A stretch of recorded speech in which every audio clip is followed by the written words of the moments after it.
Pulso TV PH.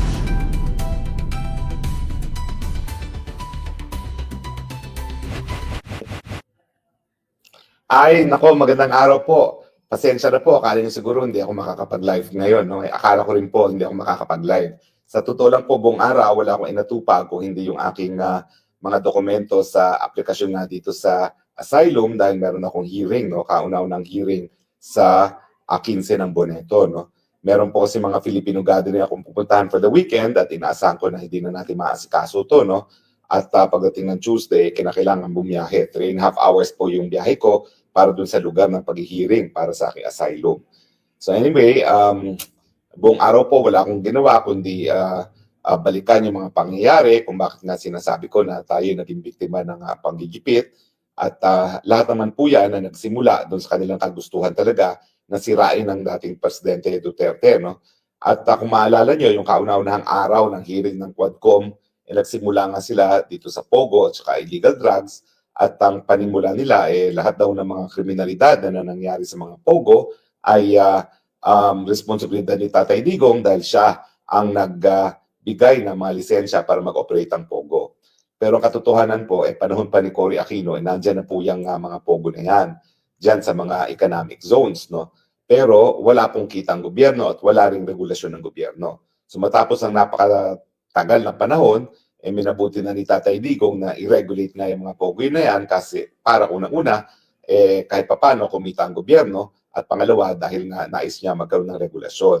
Ang pangunahing konsiderasyon ng Pangulo doon huwag magamit ang mga pogos sa mga pamamaraan na lalaganap ang sugal sa Pilipinas. So yun ang siniguro ni Tatay Digong na unang-una kung talagang sila ay magbo-broadcast ng mga online casino, ito ay nakatutok lamang sa international na merkado at hindi sa domestic merkado.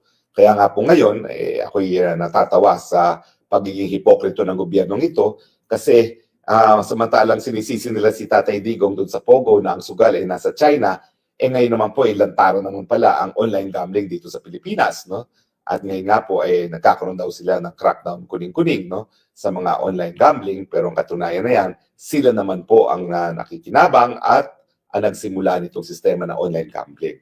At least masasabi natin noong panahon ni Tatay Digong, yung mga pogos, ang online gambling po sa China, wala po yun sa Pilipinos. Kaya nga po kinakailangan talaga magkaroon ng mga Chinese workers dito kasi yung mga pasugalan nila ay Chinese lahat at hindi makakasapi ang mga Pilipino. No? So at least malinaw po yan ha, na hindi po pwede isisi kay Tatay Digong ang online gambling at yung pogo nga po, wala pong sugal na nangyari dyan sa Pilipinas, ang sugal po ay nasa China at ito po ay nagsimula na bago pa maging presidente si Tatay Digong. Anyway, nabanggit ko lang po yan kasi kaya naman po nagsimula ang investigasyon ng Quad Committee sa Pogo dahil nga nais nilang idikit kay Tatay Digong yung mga torture, yung mga human trafficking na di umano'y nangyayari sa mga premises ng Pogo. At dahil hindi nila mapruebahan na talagang si Tatay Digong ay involved sa Pogo, ako ang pinuruhan dahil nga po nagkataon na nung ako'y abogado na at wala na sa gobyerno, sinamahan ko nga itong si Cassie Ong, no, na isang opisyales ng Whirlwind Corporation na kliyente ko sa isang ejectment case para mag-renegotiate ng yung pagbabayad sa PAGCOR ng kanilang umuupa sa premises nila. Bakit mang ginawa ni Cassie Ong yun? Obviously po, no, kasi kapag nawala ng lisensya yung umuupa sa kanila, wala na rin silang kita bilang lessor. No? At saka yung mga panahon na yun po, sila rin po ay parang ahente ng Pogo Company kasi yung Pogo Company puro inchik po yan, puro Chinese, no? At kinakailangan idaan sa mga Pilipino lahat ng kanilang mga pangangailangan, pati na yung relasyon nila sa PAGCOR na siyang nagre-regulate nga ng business ng Pogo. Pero anyway, sinasabi ko lang po yan kasi nga binalikan ko yung bakit ako ginigipit, no? At yung paggipit sa akin ay isang pamamaraan para idikit din kay Tatay Digong mga Pogo. Kasi sinasabi nga nila si Harry Roque, dating spokesperson, malapit na tagapagtanggol sa mga Duterte, involved sa mga Pogos. Paano naman ako ma-involve sa Pogos? Abogado lang ko sa ejectment case sa isang kumpanya na nagpaupa sa Pogo. Sinasabi nila na meron daw isang papel na ako daw ay legal. Well, ano ba naman ibig sabihin ng papel no? Kahit sino naman po pwedeng gumawa ng papel, walang ibig sabihin yan. No? At syempre, lininaw naman ng aking dating staff na talaga naman pong siya ay nag-aaral dyan sa Clark. At nung nakita niya si Cassie Ong, na nakakilala na rin niya, dahil kliyente ko naman si Cassie Ong talaga, nag-offer naman si Cassie Ong, pwede ka naman tumira doon. Dahil hindi nga po ginagamit yung premises nila na malawakan dahil konti na nga lang po yung mga nag-engage sa business doon sa pinapaupahan nilang lugar dahil nga po patapos na ang lisensya. Pero ang panahon na tinulungan ko po sila, legal po yung Pogo na yon dahil may lisensya at legal pa po sa Pilipinas yung mga Pogo ng mga panahon na yon, so wala pong illegal na undertaking. Well, syempre po, ang sinasabi ko doon sa aking petisyon, yun nga po, no, yung diin sa akin na ako daw ay Pogo protector, ako daw po ay nag-aabogado sa mga Pogo, ay prueba na ang Tatay Digong ay involved sa Pogo. Napakalayo naman po niya. No? Kung tatanungin niyo sa Tatay Digong, in fact, tinanong ko siya, wala ka namang problema dyan. Bakit? Krimen ba para ikaw ay mag-practice ng iyong profesyon na bilang abogado? Siyempre, ikaw ay magre-represent ang mga kliyente at sisiguruduhin mo talaga na sila ay nag-ooperate sang ayon sa batas. Kaya nga sila nagbabayad ng abogado, no? Magbabayad ba sila ng abogado para turuan sila paano gumawa ng mga illegal na bagay. Hindi na kinakailangan ng bayad dyan. No? Kung sila ay gagawa ng legal na bagay, kumukuha ng abogado para masiguro nga na legal ang operasyon ng kanilang kumpanya. Ay dyan naman po nagsimula talaga yung pagigipit sa akin. No? At syempre, nagsimula yan sa Pogo nung wala silang nakuha sa mga investigasyon sa Kamara at sa Senado, yung si Risa Ontiveros, na kapag siya nababarako, nagagalit at sinang-ayunan naman ng Senator Gatchalian na yon, na akala ko naman talaga mas maraming sense kaysa doon sa pinakita niya. No? O pwede ba yun ang gusto niya Huwag ko daw pipigilin si Risa Ontiveros para nagsasalita. Napapansin niyo ba si Risa Ontiveros? Pag yan nagsalita, kahit anong gawin mo, hindi siya titigil. Dakdak lang siya ng dakdak dahil ang gusto niya, siya lang ang marinig ng taong bayan. Walang ibang karapatan ng taong bayan na madinig ang kanilang punto de vista. Basta yung punto de vista lang niya. Tapos ngayon nga, lumalabas dito sa testimonya ng isang whistleblower na siya pala ay guilty ng tanim, ebidensya at tanim, testigo. Anyway, pag-usapan po natin ngayon, no? Hindi na po yung tungkol sa pagigipit sa akin, alam niyo na po yan, no? At napakadaling pruwebahan naman yan. Ang pag-usapan natin, ang naging reaksyon ng Malacanang na di umano, samantalang si Presidente Duterte daw ay busy-busy sa pagtatrabaho, si VP Sara daw ay, biyahe ng biyahe. Well, unang-una, ano bang hinahanap yung trabaho kay VP Sara? Ang VP po, ang Vice President, ayon sa saligang batas natin, ang siyang nakatalaga na susunod na Presidente kung kahit anong dahilan ay mawala ang Presidente. The Vice President actually is a spare tire. Hindi ko nga alam kung bakit ang mga tao ay gustong tumakbo ng Vice President. Siguro, kung malapit ang relasyon ng tumatakbong Presidente at Vice President, merong pangako na kapag nanalong Presidente at ang Vice President together, itatalagang bilang kalihim ang Vice President. Kapag natalagang kalihim ang Vice President, natural, meron siyang trabaho. Yung trabaho ng line agency na kanyang pamumunuan, gaya ng DepEd, nung si VP Sara ay kalihim din ng DepEd. No? Pero ano naman natin, hindi tumagal ang alyansa ng Marcos at Robredo at hindi naman po pwedeng manatili ka sa gabinete na hindi ka sumusuporta sa presidente. Yun ang pagkakamali ni VP Leni. Kasi binigyan siya at tinanggap niya ang isang posisyon bilang isang miyembro ng gabinete, bilang housing czar, pero ayaw pala niya na makiisa kay Presidente Duterte. At ang dahilan kung bakit siya naman ay tinanggal ay dahil siya pa ay nagwawakwak kay Presidente Duterte sa international forum, no? At hindi naman dapat yan dahil ang gabinete ay isang alter ego ng Presidente. So tama po si VP Sara na siya'y bumitiw sa kanyang pwesto bilang kalihim ng Department of Education nung malinaw na ayaw niya maging alter ego ng Presidente. So, dahil hindi na siya miyembro ng gabinete ng Marcos administration, natural, ang tanging trabaho niya is to become a spare tire. Pero hindi naman po nag-aaksaya ng panahon si VP Sara. Inisa-isa po niya doon sa question ng ewan ko ba kung sino yun, hindi naman po regular reporter yun, hindi ko po alam kung ano talaga ang trabaho niya. At sarcastic yung pagkakatanong niya na hindi raw siya nagtatrabaho si VP Sara, no? At gala lang ng gala. Well, dinitali po ni Presidente, ni Vice President kung ano yung mga proyekto ng kanyang opisina, bagamat napakalaki talaga ng tinapyas ng Kamara de Representantes sa budget ng Vice President, no? Yung kanyang mga programa sa edukasyon, yung kanyang programa sa kalikasan, yung kanyang programa sa microfinance, yung sa disaster operations, yung libreng sakay program ng kanyang opisina, yung feeding program na nagresulta na sa mga obese na mga kabataan, no? Manatakin nyo yan. Gusto lang niya makatulong sa mga nagugutom na kabataan, tumataba naman ng mga kabataan. Well, sabi nga niya, hindi dapat tumaba ang mga kabataan, gaya ko, no? Pero at least, no, kaysa nagugutom, nagkakaroon ng mga matatabang mga bata, no?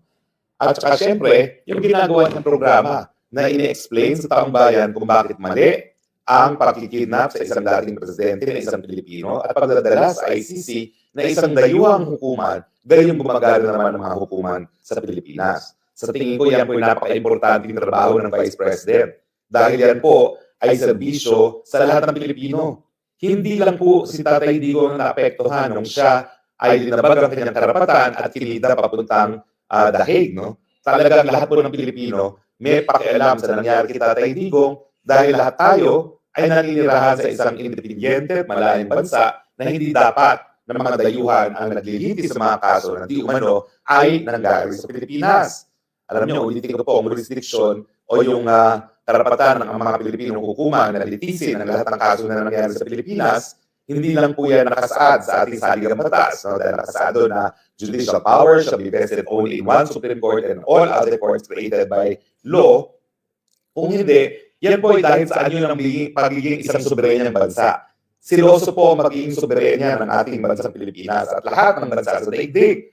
Hindi po sineshare ang kanilang soberanya o ang kanilang jurisdiction unless merong taharang pagpayag sa pamamagitan ng tratado. Eh, pagpayag nga natin ay napaso na dahil tayo bumitiw na sa wrong statute ng ICC. So talagang wala na pong dahilan para litisin ng mga dayuhan si Tatay Digong. At syempre, mga pag-uusap niya sa mga different Philippine communities para pasalamatan ng suporta kay Tatay Digong at yung panawagan sa mga ibang bansa na dapat igalang ang karapatang pagtao ni Tatay Digong at ang soberanya ng Pilipinas, yan po ay talagang trabaho ng lahat ng Pilipino, kasama na po ng Vice Presidente. So hindi po tama yung sinasabi ni Ante Claire. Wala rin ginagawa si Madam Vice President. Bakit? Ano bang ginagawa ng Presidente? Eh di ba sa panahon ni Presidente ngayon, ang Pilipinas nagiging isang napakalaking lawa, bagamat pinagyayabang 5,500 na flood control projects, di ba? O ano pa, ang Pilipinas kinikilala na pinaka-delikadong lugar para sa turismo sa buong daigdig. O yan ba ang resulta ng Presidente na nagtatrabaho? O di ba? Ang Pilipinas naunahan na ng Vietnam bilang ika-5 pinakamalakas na ekonomiya sa Southeast Asia. Pang-anim na lang tayo. O yan ba'y pruweba na nagtatrabaho ang Presidente ng Pilipinas? At pati sa turismo, naunahan na tayo ng Cambodia. Ano ba yan?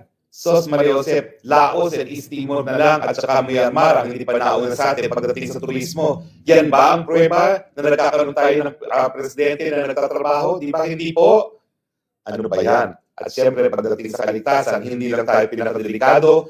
Pagdating sa turismo, sa buong daigdig, siyempre, ang ating mga komunidad ngayon, bumalik ang kriminalidad, bumalik ang droga. Yan ba ang sinasabi natin na nagtatrabaho ang Presidente?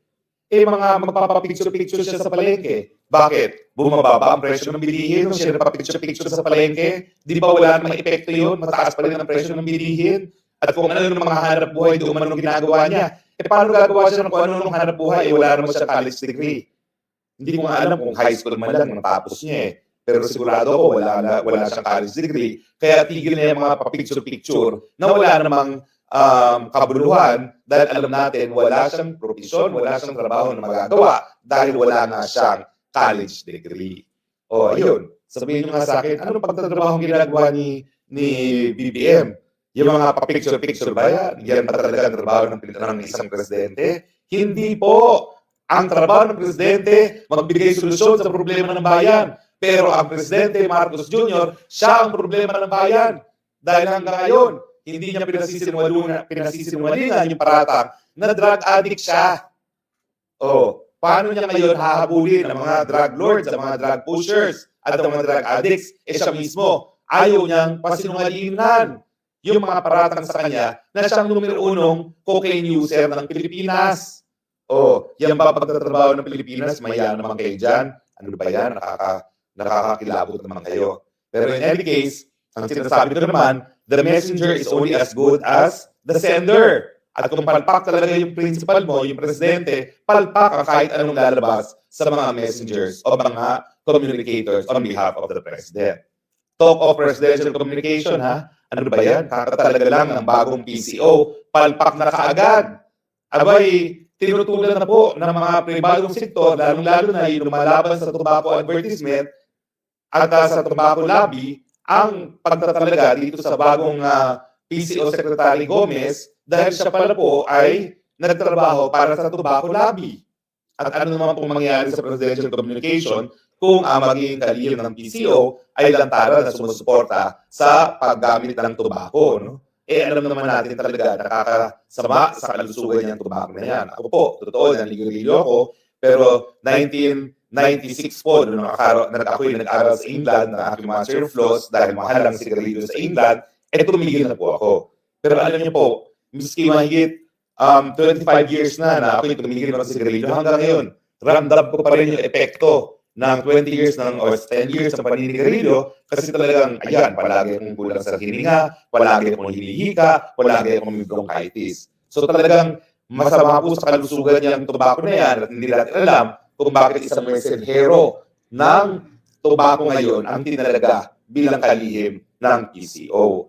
Wala naman talaga tayo makakuha. Napakababaw na ba talaga ng bench ng administrasyon at wala nang mas magaling na tao makuha kaysa sa isang mensahero ng mga tobacco lobby. Ewan ko ba ho yan? Lalo nang papalpak ang communication yun. No? Pero ako po huwag niyong aalisin si Auntie Claire. Naku, gusto ko si Auntie Claire. Dahil talaga mula na talaga si Auntie Claire, free fall na po ang trust rating at approval rating ni Marcos. Ang pinakakailangan natin para tuluyan na mawala sa gobyerno ang Marcos regime, si Auntie Claire forever. Maraming salamat. Siya po ang pinakamagandang dahilan kung bakit dapat nang sisantihin si Presidente Marcos. Like messenger, like principal. Pareho silang palpak at magsama silang palpak. Huwag nilang tatanggalin si Auntie Claire. Dahil mas gusto nating mapaaga ang pagiging presidente ni VP Sara at yan po illegal dahil po pwede naman pong mag-resign ang Marcos Jr. sa kabila ng katotohanan na sa mga lumalalang problema ng bayan, hindi talaga siya makapagbibigay ng kahit anong solusyon. Kaya mag-resign na lang siya.